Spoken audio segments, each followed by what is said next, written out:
Hi there everybody, this is Caitlin here and welcome to Card Game Tuesday, the day of the week where we discuss all things card game related. And today, instead of doing, I'll be doing the very last Legacy Lost spoiler article later on today. But for now, I really wanted to discuss something that's kind of been, I sort of brought it up in another video before, but I didn't really go into in depth about it. And now that we're getting we're on to the second part of the Lapis Cluster, so I thought now would be a good enough time to discuss something that I've been thinking about for a little while, and that's been reviewing the actual story that we got for Lapis Cluster. Now, when I say the story, I'm specifically talking about the story post written on the Force of Will website. I'm not counting the adaptation manga that they made because of the main reason being that the manga differentiates very, very strongly from the actual canon of the story of Force of Will. And some people might not actually know that because obviously, they just assume, Force of Will obviously posts about it and blah, blah, blah, the official company. You would assume that it follows the story pretty closely, but the manga itself doesn't really follow the story at all. Well, it follows key elements, but then forgets many things. Mainly, well, this is the biggest crime in my opinion, but it's probably not to some people who obviously don't feel the same way. My biggest problem with the manga is that obviously it doesn't include Sylvia at all. She's nowhere to be seen in the entirety of it. I mean, she's meant to be introduced from Twilight Wanderer, and there's no sign of her. So I'm assuming the manga is just not going to cover her. I feel like the manga doesn't cover a lot of things really because I know it's not an actual it's not a published manga. It's just an online thing. I think it only has 30 pages to cover the entirety of what goes on in a set. So it's just okay, for sure they can't cover everything. But that's one of my main problems with the manga and why I don't want to really discuss it, because obviously, one, it's not complete right now. Two, it doesn't follow the main canon to its entirety. It does its own thing as well because for some reason there's something odd going on in the manga that's different from the main story. Is their interpretation of Lapis. Lapis seems to come across as some kind of innocent, naive, almost not aware of his own power child. Or maybe it's just the way he's drawn. He just looks so innocent and whatnot. I don't buy him in the manga as to be the big overarching villain of the plot. But anyway, getting back to my main point where I wanted to talk about the actual story of Lapis Cluster, disregarding the manga. The manga is its own thing. It's doing whatever it wants with pretty artwork. It's great. The actual story of Lapis Cluster, if we're all completely honest, is a huge mess. It is a total huge mess for a couple of reasons, okay? Now, I would say the main problem with the main story or whatever of Lapis Cluster itself is the problem with what it does with its characters. Now, I get that obviously it's, the lore, either you want to say the lore backs up the card game or the card game backs up the lore. Either way, they're two different things. And I get that, obviously every single set, we're going to need new rulers, we're going to need new characters and whatnot. And I greatly appreciate that. What I don't like is when, one, you kill off good characters for no reason. Two, you kill off characters who had potential to be good characters, but we never got the chance because you killed them off too soon. Three, characters that have absolutely no reason to exist or offer nothing to the plot. And three, getting multiple versions of the same character when it's not even worthwhile. I'm going to go back a wee bit because we're going to start off with Seven Kings. So Seven Kings, it obviously was different. It was one of the only, back then, it was one of the only things that, it was what was it? Back then we got at least 4 rulers in a box. So in, I don't know if you remembered way back where I got the Seven Kings box, whatever, we got at least 4 rulers, which was really exciting. Nowadays we only get 2 rulers in a box, which kind of sucks. But obviously the reason why they did that in particular was because we had 7 different rulers. If you're, you're say we had how many rulers did we have? We had Valentina, Priscia, we had Melgus, Faria, Machina, Rezard, that's 6, am I missing one? 7 kings, hold on, let me go again. We got Priscia, Valentina, Melgus, Arla, Machina, Rezard, I'm missing one. I know I'm missing one, because there's 5, hold on, I know, there's a poster over here. So we have Rezard, Machina, Arla, Valentina, Pressia, which make 5, and then Faria and Nelgus make 7. Yep, okay, so that's all of them. Because there's a poster over there that I have on a wall that you can't see over there, and it's got the 5 starter deck rulers from Alice Cluster. So anyway, we had the 7 kings. We got all rulers with them. And then we also got 2 versions of Alice,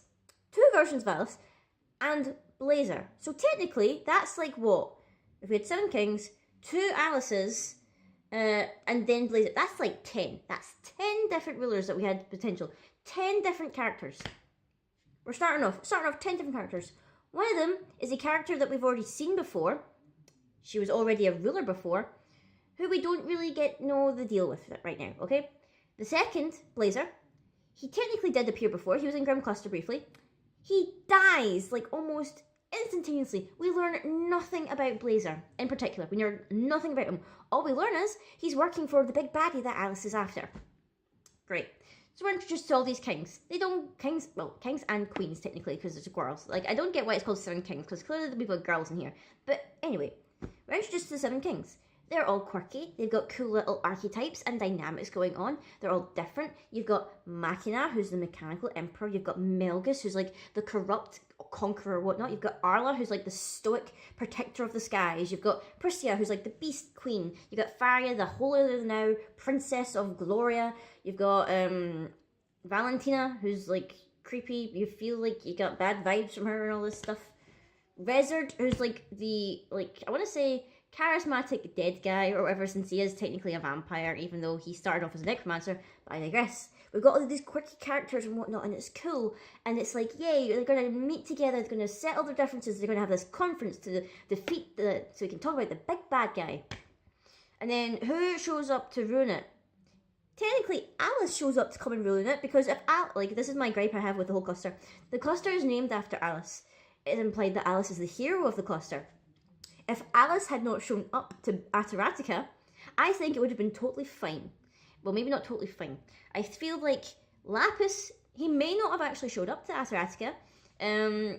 He was probably just following Blazer, seeing where he went, and was probably going after, well, not particularly going after Alice, but sensed or whatever that they were going to that world. So if Alice hadn't shown up, chasing Blazer there and whatnot, maybe Ataratica would have been totally fine, and Lapis would have went to some other world or whatever and bothered them. But no. Alice showed up, so did Dark Alice, and proceeded to like slaughter almost the entirety of the 7 kings. We only got Valentina, because apparently she's a double crosser now, and Priscia, who survived that whole massacre, other than Alice. So straight off the bat, you killed the majority of your cast. And I'm sorry if this is starting to sound a bit ranty or whatever, but this is going to be a bit of a long video because I have a lot to discuss plot-wise. You killed the majority of the cast that you set up already, which I understand if, like, you want to bench them because you want to bring in new characters or whatever for rulers and stuff. You literally slaughtered the majority of, like, the nobility of the land, which is great, which is totally great. But, like, you know, like, and I get that we technically had the return of them in the last set for Battle for Ataratica. We got, like, glimpses into the past and whatnot of what they were before they were royalty and kings and blah, blah, blah. But it wasn't actually them. They were dead. They were memories. And we never got that great character development. We never got to learn about Rezard. Like, we only got to, like, a glimpse of him, how he lost his parents, how he tried to bring them back to life. We saw a glimpse of Machina, how he took on Maribel as an assistant, or Maria Bella, and, you know, she was dying and he wanted to save her and stuff. We learned absolutely nothing about Arla, which is also one of the things I'm mad about, because, you know, we got glimpses of backstories for those guys. Arla got absolutely sweet all.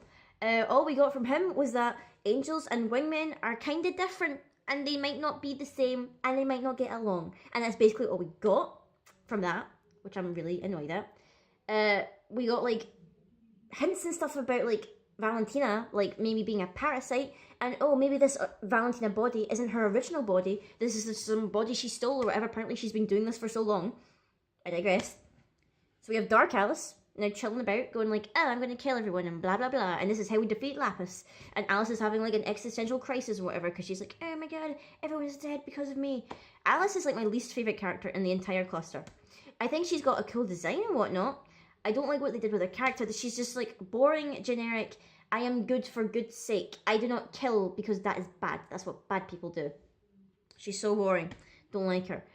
Twilight Wanderer was good in that it introduced us to Sylvia, one of my favourite characters.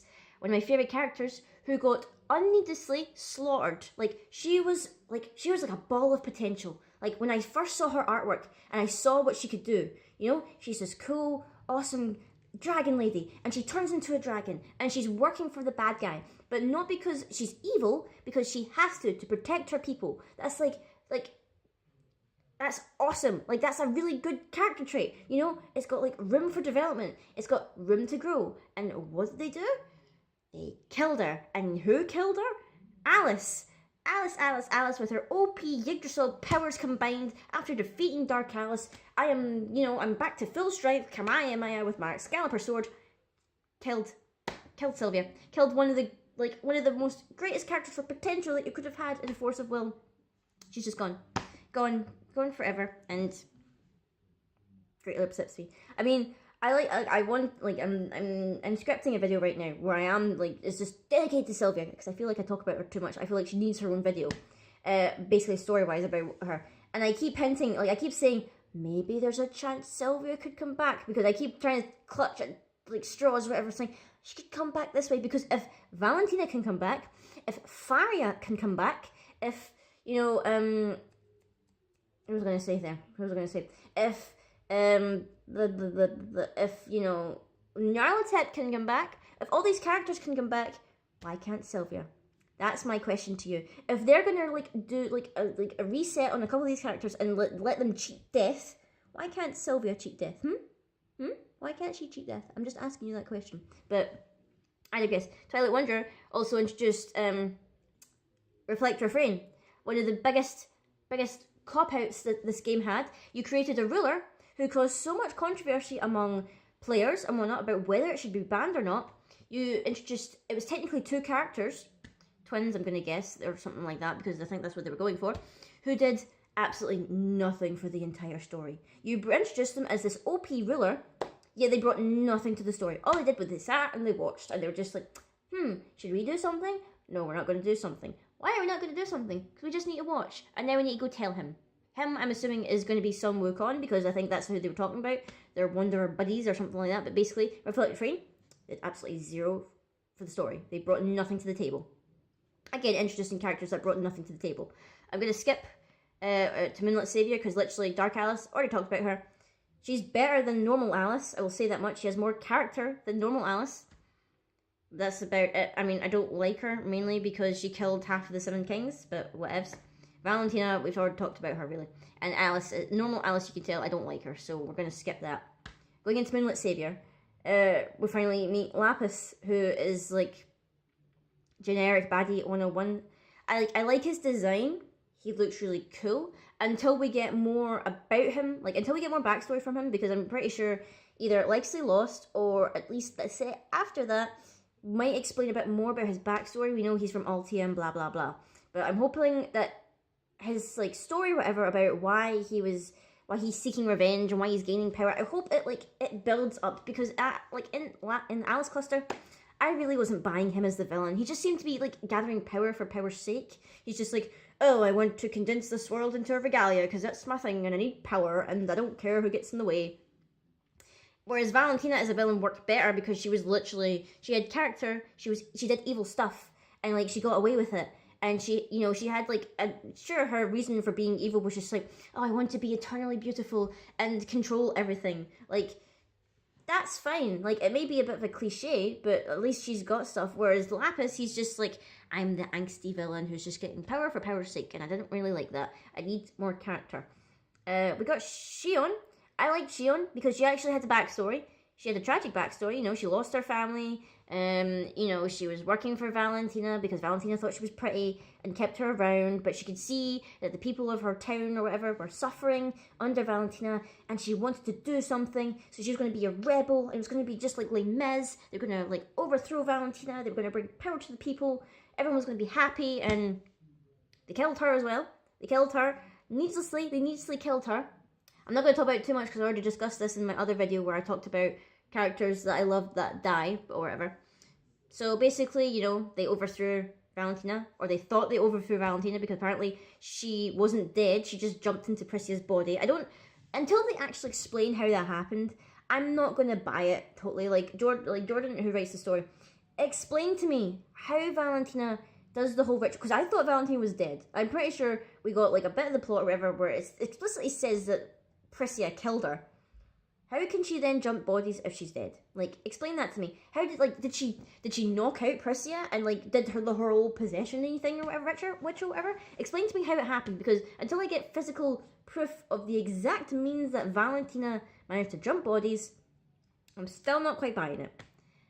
Moonlit Savior. What other rulers were there? I'm trying to think now. Like Moonlit Savior, we got Kaguya, who is like kind of like, she's become the Deadpool, I think, of Force of Will, because she breaks the fourth wall, and she's like this like super like, I'm the, well actually she's more like Deadpool crossed with America from Italia, because she's like, I'm the hero and blah blah blah, and you know, she's very like hyper and peppy and all this stuff, but I feel like I kind of want her to mature a bit more, so that she's more like the old, like the previous Kaguya we had, where she was like the immortal, like the grand seer of everything, the serene one, and blah blah blah. I hope we get that Kaguya back, because I'm not really buying the whole hyperactive Kaguya, I'm the hero shtick. I'm not really buying it. So yeah, she shows up and she's just like, hey Alice, like I'm here to help you defeat the bad guy and all this stuff. What were the other rulers in Moonlit Savior? We had Shion, Lapis, Kaguya, did we have anyone else? That's only 3. There's like 4 or 5 in the set. Like, who else was there? Who was the dark one? Was Lapis. Who was the water one? Shion. Who was the fire one? Alisaris. Actually, I don't really like Alisaris. I can't even say his name because his name is so long and twisted. I don't like Alisaris either, because I don't get, like, we never got any explanation as to why he worked for Lapis. Like, we know now that Lapis and Alisaris came from Altia.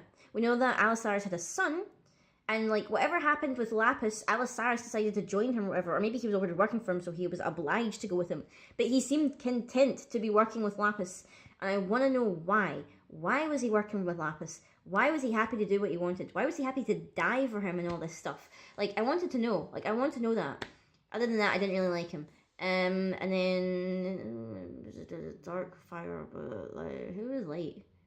Kaguya, that was it. I can't think of who was the other ruler in Moonlit Savior. It's not coming to me right now. I feel it wasn't Alice again. It definitely wasn't Alice again. She didn't have a ruler in the last 2 sets. I feel like I'm missing someone so obvious. Like, how have I forgotten? Or have I covered them all? I'm not too sure, because Kaguya was light and wind. Was there? Oh, the tree. The tree was the wind one. Tree doesn't count. We're not counting the tree. The tree is like, and Battle for Ataratica, and we had the glimpses of the other kings and that. Basically, Battle for Ataratica, where everything went like hit the fan or whatever. It's like we got like characters up the wazoo. Charlotte's awake. Lars is back, but then Lars dies so that Charlotte can wake up or whatever. I'm still not convinced by Charlotte. I feel like we didn't really get to know her in Alice Cluster, so I can't really judge her in particular. She just seems like this sweet little girl who's like had her whole family messed up while she's been unconscious. She's not really had a chance to do anything about it, so can't really judge her too much, because, you know, she didn't really have a big role in Ataratica. She showed up at the end. She's like, hey, I'm awake now, and I guess I need to come with you so I don't die. That's basically it. And then, yeah, everything goes to hell. Shion dies. Valentina escapes. Priscilla dies. Maribel, I'm assuming, dies as well, because she's never mentioned or whatever. Doesn't mention what happens to her after Shion dies, like whether she escaped from becoming trapped in the regalia that is Ataratica or all this stuff.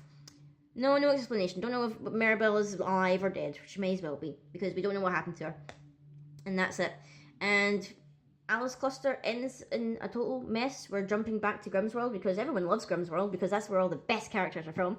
But that's why, like, I always say, maybe Sylvia came from Altia as well, because they have a thing with dragons, but that's going to be in another video. So yeah, overall, I basically did the run through of all the characters or whatever, not really discussing the story or whatever, because the stories are, it's all over the place, man. It's everywhere. This has been a bit of a rantish video, I understand, but overall, my thoughts overall for the story of Alice Cluster. I feel they killed off too many characters. I feel they introduced characters that didn't need introduction. They didn't give character development to the characters that needed it most. They introduced us to basically 2 villains. Well, 2 villains and their, and 2 henchmen, really. One of them, Valentina, was the better villain, and she's not even the main villain. The main villain needs a lot more character development, and he better get it, otherwise I'm not going to be convinced of him being the big baddie or whatever, or whether he is going to be the big baddie, because Lapis Cluster. And I don't know whether they've named it Lapis Cluster because they intend for Lapis to be the hero of this set, which blow my mind if he is, because right now I don't like him at all. Like, I doubt he'll ever be the hero of this set. Or two, it's called Lapis Cluster because all this stuff is his fault somehow, and he's the reason why Altia is attacking and whatnot. But anyway, that's my kind of like thoughts overall on like the things that happen with the characters in Alice Cluster, my thoughts on it, the story and whatnot. I just feel like, I hope anyway, that Lapis Cluster, we've only gotten like a few glimpses of it so far. So far it seems to be decent so far story-wise. I mean, obviously there's plot points that I'm not happy with, aka facing dying, but I mean, this is the like, as far as I'm aware, it's the first character in Lapis Cluster that they've killed off. Don't know whether Mars and Mercurius are dead, because until we get story clarification on that, I don't know whether it's confirmed yet, because obviously there's like hints at like them being defeated by Sol and whatnot, but I don't know whether they're actually dead or not. Like, I feel like maybe they're defeated, but then again, I feel like in this like card game, when like someone in story wise is confirmed as defeated or whatever, we're just gonna consider them dead because they're not showing up again, and Sol has just appeared. So for all we know, Mercurius and Mars are also dead, and Yog Sothoth is doing sweet all because he's just chilling in the background or whatever. So hopefully they improve upon the story, because like it seems to be they're doing all these cool things or whatever for Legacy Lost. Obviously we've got like Valentina coming back. We've got, I'm not too pleased about Faria coming back or whatever. Like, I just feel like it's such a retcon or whatever. We've got Sol. I'm not too keen about Sol. I doubt he's going to bring anything to the story or whatever. We know we finally got introduced to Lapis's father, and know that he's going to be the one to kill Feasting. So there you go. There's some more character development. We know that Kaguya is going to go off and train with Grubalista and all this stuff. Then we got this Cubey guy showing up who's kind of is like pals or whatever with Grubalista, as far as we know. But fingers crossed that in, say, a year's time, I'll be making a video praising the story of Lapis Cluster in comparison to Alice Cluster. Fingers crossed, please, Force of Will, make it a really good story. You know what would make it a really good story if you brought back Sylvia, but no, I'm not going to bring that. No, I'm joking, obviously, like, you know, that would be fan pandering a wee bit. I still want it to happen. But anyway, guys, let me know your thoughts on what you thought about the story of Alice Cluster. Did you hate it? Did you actually like it? Or are you just impartial to the story and you just want to play the card game? So let me know in the comments below what you think, and until next time, guys, I will see you all later.